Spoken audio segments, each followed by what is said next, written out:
sa ipinakita mo sa aking kabutihan. Ngayon ay namalas ko na kung saan nagmana ang iyong ama. Hindi kita pinakawalan sa pilitan. Nang dahil sa kabutihan mo. Kundi dahil sa iyong silbi na makita mo ng harap. Pagtutungo kami ng aking mga apoy sa kabilang mga tao upang kalabanan si Gargano. Silipin mo ngayon din sa iyong mga mata kung kami ba ay tatagay.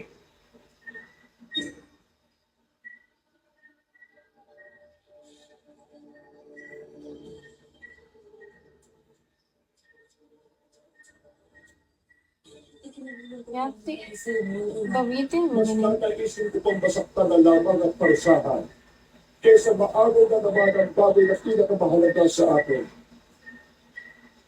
Sinayin ko ang lahat ng itinulog.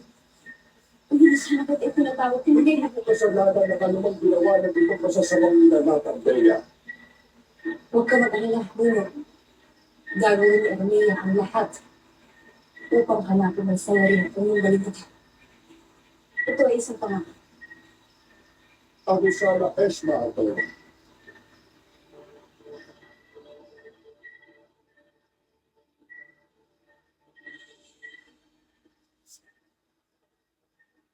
Hindi mo tayo madalas nakapag-usap. Arleo. Ngunit natakot tayo ako sa pila. Kaya alam ko ang gagawin sa'yo.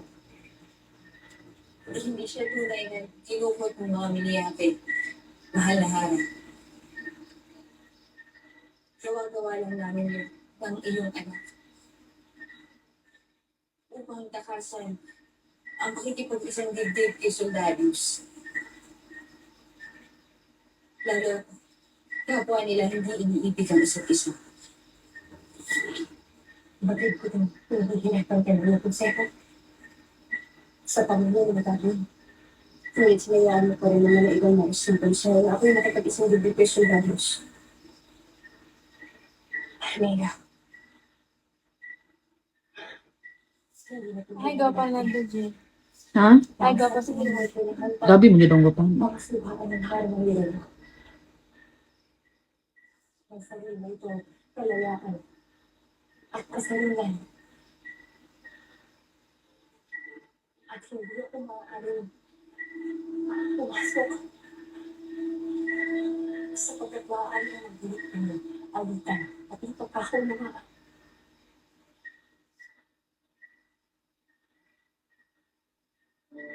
hindi magaling maging isang pinuno ng isang kahalat. Alam ko yun.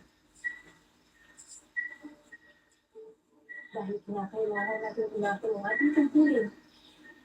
Bago ang No, pwede kasi Gabi. bago ang ating puso. Kuha kay Dea, juga mo gapa.